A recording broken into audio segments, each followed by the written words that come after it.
Hello दोस्तों, कैसे हो? उम्मीद है आप सब अच्छे होंगे। मैं हूं आपका दोस्त रोहित बालियान। दोस्तों, यदि कोई ये वीडियो पहली बार कोई हमारा नया दोस्त देख रहा है तो मैं उन्हें बता दूं कि हमारी एक प्लेलिस्ट है, जीरो टू हीरो। जितनी भी थ्योरेटिकल वीडियो रहेगी शेयर मार्केट के रिलेटेड, एक सीक्वेंस वे में, मीन्स एक अच्छे तरीके से, एक क्रमबद्ध तरीके से मैं जीरो टू हीरो प्लेलिस्ट में सारी वीडियो डाल दूंगा। आप उन्हें पार्ट बाय पार्ट देख करके, ठीक है। जीरो टू हीरो मीन्स नाम इसलिए है कि यदि कोई बंदा शेयर मार्केट के बारे में उसे कुछ भी नॉलेज नहीं है या फिर थोड़ी बहुत नॉलेज है, ठीक है, उसके हिसाब से एक सीक्वेंस में, एक पूरे क्रम में कि काम कैसे करता है, हम वो बताने की कोशिश कर रहे हैं, ठीक है। तो पिछले वीडियो में जैसे हमने सीखा कि इन्वेस्टमेंट हमें क्यों करना चाहिए, या विभिन्न प्रकार के इन्वेस्टमेंट जो एक आदमी अलग-अलग तरीकों में करता है, हमने उसके बारे में सीखा, ठीक है। जो डिफरेंट टाइप के इन्वेस्टमेंट थे उनमें से जो एक इन्वेस्टमेंट था वो था इक्विटी, ठीक है। ज़ाहिर-सी बात है, पिछले सालों में भी यदि हमने चेक करें आप गूगल पे कहीं भी, जो एसेट क्लास जिसने सबसे ज़्यादा रिटर्न दिया है वो है इक्विटी, ठीक है। तो आज हम बिल्कुल ज़ीरो से शुरू करते हैं, ठीक है। सबसे पहला क्वेश्चन या मीन्स हमारे दिमाग में आता है कि जैसे हम सुनते रहते हैं न्यूज़पेपर में भी और टीवी में भी कोई समाचार है उसमें भी शेयर मार्केट में ये हो गया, शेयर मार्केट में वो हो गया, आज सेंसेक्स ऊपर गया, निफ्टी डाउन गई, इस टाइप की आप न्यूज़ सुनते रहते होंगे, ठीक है। तो सबसे पहले हम बिल्कुल जो पहला पॉइंट है एकदम बिल्कुल कि शेयर मार्केट, ठीक है। तो शेयर मार्केट है क्या चीज़ ये, ठीक है। शेयर क्या चीज़ है, ठीक है, वहाँ से हम शुरुआत करेंगे। शेयर मीन्स एक जो इंग्लिश का वर्ड है शेयर, उसका हिंदी में अर्थ है अंश, ठीक है। कि आपका कितना हिस्सा है, कितना हिस्सेदारी है, बेसिकली शेयर वो है, ठीक है। तो जैसे हमने पिछली बार भी एक एग्जांपल दिया था कि जैसे हम फंड रेज करती है कोई कंपनी, तो जनरली दो ही तरीके मीन्स वो यूज करती है। पहला है डेट और दूसरा है इक्विटी। डेट मीन्स वो किसी बैंक से या फिर प्राइवेट जो फाइनेंस इंस्टीट्यूट वाले हैं जो पैसा देते हैं, वो एक इंटरेस्ट के साथ में वो उस कंपनी को पैसा देती है, ठीक है, क्योंकि कंपनी को अपने ग्रोथ के लिए हमेशा पैसे की रिक्वायरमेंट है, ठीक है। तो एक यहाँ जब डेट में कंपनी पैसा उठाती है तो एक चैलेंज है उसके पास में, क्योंकि उसके बुक ऑफ अकाउंट में डेट आ गया है, ठीक है। अब उसे वो प्रिंसिपल जो है विद इंटरेस्ट के साथ में उसे वापस लौटाना है। मीन्स उसे अभी अपने बिजनेस में प्रॉफिट करना ही पड़ेगा, ठीक है। You got my point. उसे रेवेन्यू जनरेट करना है क्योंकि उसने जो परसेंटेज में पैसा उठाया हुआ है वो उसे वापस लौटाना है, ठीक है। ये उसके लिए एक चैलेंज है। जो दूसरा तरीका है वो है इक्विटी, ठीक है। इक्विटी है यदि वो कंपनी ब्याज पे पैसा नहीं उठा रही तो वो क्या कर सकती है, वो हिस्सेदारी अपनी बेच सकती है, ठीक है। तो उस केस में क्या होता है कि उसे वो पैसा वापस नहीं लौटाना, ठीक है। जो नया बंदा है जिसने उसके शेयर खरीदे हैं, जिसने उसका हिस्सा खरीदा है, वो कंपनी का मीन्स भागीदार बन गया, उसका एक तरह से मालिक बन गया, ठीक है। यदि कंपनी को प्रॉफिट होगा तो उसे, तो अब हम समझ गए कि कंपनी ऐसे जो इक्विटी के थ्रू जो है फंड रेज करती है, ठीक है। अभी जो शेयर है कंपनी के, सपोज करो एक हम एग्जांपल लेते हैं एसबीआई का, स्टेट बैंक ऑफ इंडिया, ठीक है। ये हमारा मीन्स एक बड़ा बैंक है भारत में, ठीक है। सपोज करो हमें उसकी हिस्सेदारी हम चाहते हैं कि भाई हमें लगता है कि एसबीआई बहुत अच्छा काम कर रहा है, क्वार्टरली रिजल्ट बहुत अच्छा दे रहा है। क्वार्टरली रिजल्ट कहने का मतलब क्या है, जब अ, एक बात और आपको समझाएं क्योंकि हम आपको बिल्कुल जीरो से हम बताना चाह रहे हैं, ठीक है। भारत में जो कंपनी है वो दो तरह की कंपनी है, एक प्राइवेट लिमिटेड और दूसरा पब्लिक लिमिटेड, ठीक है। आपने ध्यान से देखा होगा किसी कंपनी का, यदि आप पूरा नाम देखोगे तो किसी किसी कंपनी के लास्ट में प्राइवेट लिमिटेड लिखा होता है, ठीक है। प्राइवेट लिमिटेड का मतलब है जो उसके ओनर है, जो फाउंडर है, सारे शेयर मीन्स उनके पास है, उन्होंने अपनी पब्लिक के पास जाकर के अपनी हिस्सेदारी आम पब्लिक को नहीं दी हुई है। You got my point. जो भी उस कंपनी के, उस फर्म के जो भी मालिक है, उनके शेयर उनके पास ही है, उन्होंने अपनी हिस्सेदारी जो है आम पब्लिक को कहीं एक्सचेंज के थ्रू, वो कंपनी लिस्टेड नहीं है, ठीक है, उस ऐसी कंपनी को अनलिस्टेड कंपनी बोलते हैं, ठीक है, और ये प्राइवेट लिमिटेड कंपनी जनरली होती है, ठीक है। जो अब दूसरी कंपनी है वो है public limited company. Public limited company, अब आप कहोगे कि भाई पब्लिक लिमिटेड कंपनी लिखना होता है क्या? ऐसा जरूरी नहीं है, ठीक है। यदि आप कोई कंपनी देखोगे जैसे टाटा मोटर्स, ठीक है, बेसिकली वो टाटा पब्लिक मोटर्स है, ठीक है, पब्लिक कंपनी है, वो प्राइवेट कंपनी नहीं है। लेकिन पब्लिक कंपनी जो होती है उनके पास ऑप्शनल है, ठीक है, वो जरूरी नहीं है कि उन्हें पब्लिक लिखना ही लिखना है, ऐसा कुछ नहीं है, ठीक है। तो इसका मतलब ये है जो पब्लिक कंपनी है उसके शेयर, उसने जो उसकी हिस्सेदारी है उसके शेयर आम पब्लिक के पास भी है, ठीक है, वो एक एक्सचेंज में रजिस्टर्ड है, ठीक है, और उसका जो मालिक है वो एक आम आदमी भी हो सकता है, ठीक है, वो एक पब्लिक कंपनी है, ठीक है।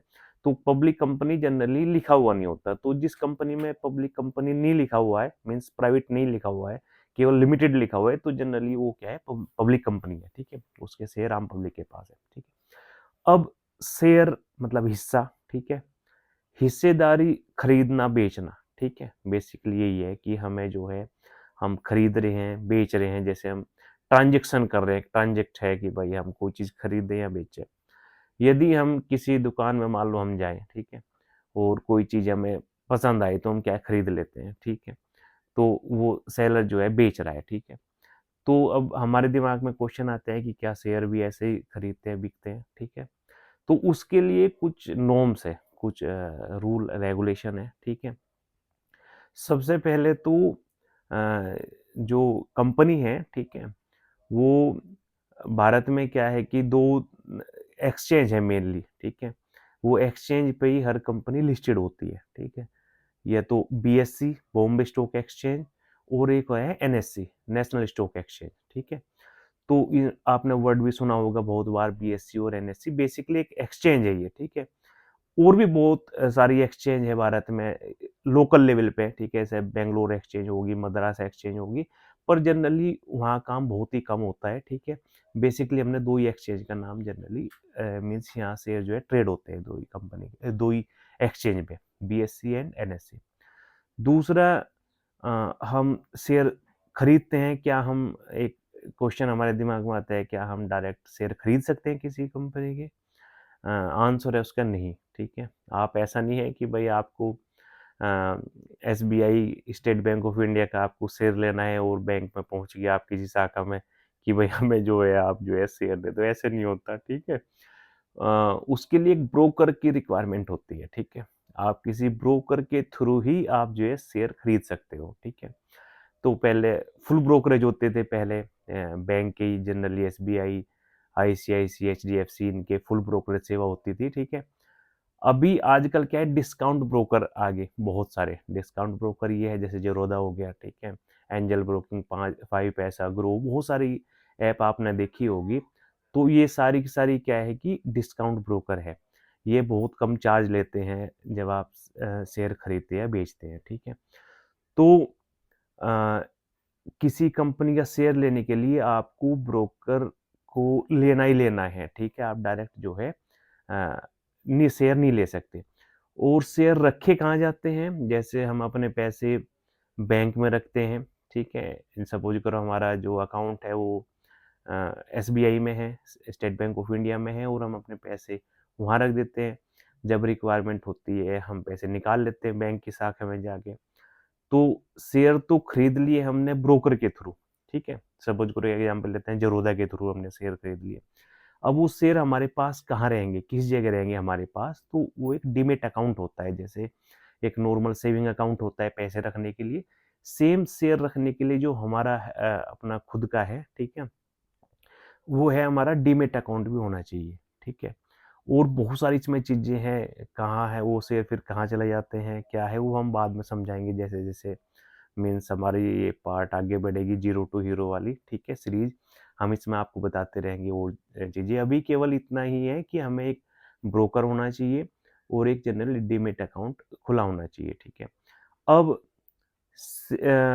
ये क्वेश्चन आता है कि भारत में कौन कौन सी वो कैटेगरी है जो जनरली शेयर खरीदती है, ठीक है।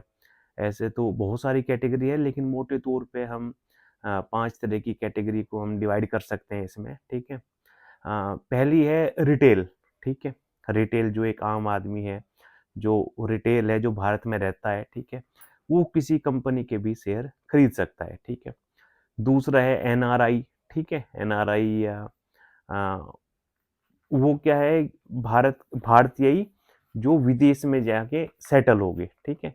तो वो भी जो है इस कैटेगरी के थ्रू, इसमें एनआरआई और दूसरा है ओसीआई, वो सेम कैटेगरी है बेसिकली, जो भारतीय है जो विदेश में जाके रहने लगे, वो भी जो है शेयर खरीद सकते हैं, ठीक है।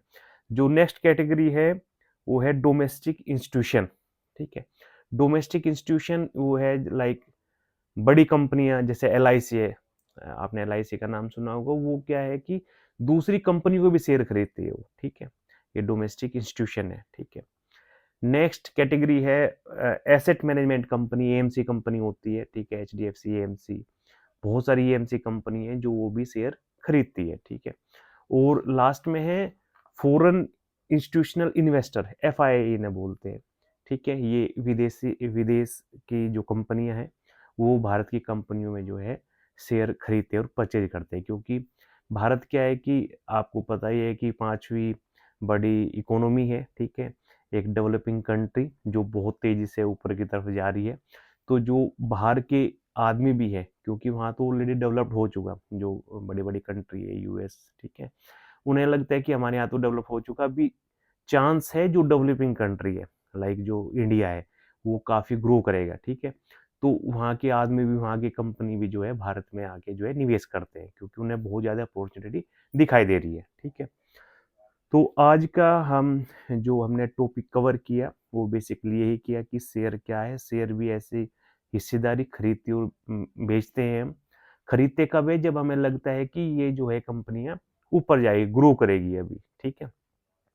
जो क्वार्टर रिजल्ट का हम जिक्र कर रहे थे, जो पब्लिक कंपनी होती है उन्हें कंपलसरी है हर 3 महीने में क्वार्टर रिजल्ट पब्लिश करना होता है। वो जहाँ लिस्टेड है, सपोज करो बीएससी में लिस्टेड है, बॉम्बे स्टॉक एक्सचेंज में, वहाँ वो अपने रिजल्ट देती है। जो company NSC, national stock exchange में लिस्टेड है, वहाँ वो कंपनी पेश करती है, ठीक है। तो भारत में आज की हम यदि बात करें तो 5,500 कंपनियां लिस्टेड है बीएससी में, बॉम्बे स्टॉक एक्सचेंज में। और एनएससी में, नेशनल स्टॉक एक्सचेंज में जो कंपनी लिस्टेड है वो तकरीबन 2,500 कंपनी लिस्टेड है, ठीक है। तो हम ये कह सकते हैं कि बीएससी में ज़्यादा कंपनियां लिस्टेड है, ठीक है। तो पब्लिक कंपनी वहाँ रिजल्ट देती है, हम खरीदते कम है शेयर, जनरली हमें लगता है कि ये कंपनी और ज़्यादा ग्रो करेगी, ठीक है, और ये रेवेन्यू जनरेट करती है तो उसकी डिमांड ज़्यादा होगी, ठीक है, तो उसका शेयर प्राइस अप जाएगा। तो उस केस में हम जो है शेयर परचेज करते हैं। और एक आम धारणा के हिसाब से मोटे तौर पे हम समझ लें, यदि हमें लगता है कि भाई रिजल्ट इसके खराब आगे अभी इस कंपनी के, जो ऑलरेडी मैं परचेज किया हुआ था कोई शेयर किसी कंपनी का, इसने जो 3 महीने में रिजल्ट दिखाए वो उसके अनुरूप नहीं दिखाए, ठीक है, या इसकी डिमांड घट गई, या कोई भी एक्सटर्नल रीजन की वजह से, इंटरनल रीजन की वजह से, या पॉलिसी की वजह से कोई ऐसी नीति निर्धारित कर दी कि हमें लगा कि भाई अब जो इतना ग्रो नहीं कर पाएगी, ठीक है, तो उस टाइम पे हम अपने जो शेयर हमने खरीद रखे हैं वो बेच देते हैं। तो ऐसे ही हमेशा 2 आदमी रहते हैं, खरीदने वाला और एक बेचने वाला। खरीदने वाले के माइंड में ये रहता है कि ये ग्रो करेगा इसलिए वो खरीदता है, ठीक है। बेचने वाला सोचता है कि भाई अब उसने, या तो उसने कम प्राइस पे शेयर खरीदा था, ठीक है, या फिर उसे लगता है कि शायद उतना ये अब ग्रो, इसका प्राइस ज़्यादा नहीं जाएगा, तो इसलिए वो बेचता है। तो उसका जो डिफरेंस है वो उसका बेनिफिट है, ठीक है। नेक्स्ट क्लास में जो हम डिस्कस करेंगे वो करेंगे रेगुलेटर के बारे में, ठीक है। सर रेगुलेट कौन करता है शेयर मार्केट को, ठीक है। जैसे हमने आज डिस्कस किया एक्सचेंज के बारे में, एनएससी, बीएससी और शेयर मार्केट। नेक्स्ट पार्ट में हम डिस्कस करेंगे कि इसे रेगुलेट कौन करता है, ठीक है, कि भाई ऐसी कौन सी अथॉरिटी है जो इसे शेयर मार्केट को चलाती है, देख रेख करती है कि सारा काम ठीक ठाक से हो रहा है, नहीं हो रहा है, ठीक है। तो उसके बारे में डिस्कस करेंगे। तो आज हम ये वीडियो यहीं ख़त्म करते हैं, ठीक है। और अभी मैं एक बार और once again I am telling my friends कि जो इस बंदों ने सब्सक्राइब नहीं किया, ठीक है, हमारे चैनल सब्सक्राइब कीजिए। और दूसरा क्या है कि जो एक प्लेलिस्ट में बताए हैं आपको कि जीरो टू हीरो एक प्लेलिस्ट है, ठीक है, उसमें हम सारी की सारी वीडियो हम पार्ट बाय पार्ट करके उसमें हम डाल देंगे, सारे थ्योरेटिकल वीडियो, टेक्निकल वीडियो। जिस बंदे को शेयर मार्केट के बारे में कम पता है या बिल्कुल नहीं पता, तो मुझे पूरी उम्मीद है कि यदि वो सारी वीडियो एक क्रम में वो देखेंगे तो सारे उनके डाउट्स जो एजुकेशन पॉइंट ऑफ व्यू है वो सारे उनके कवर हो जाएंगे। ठीक है, थैंक यू वेरी मच।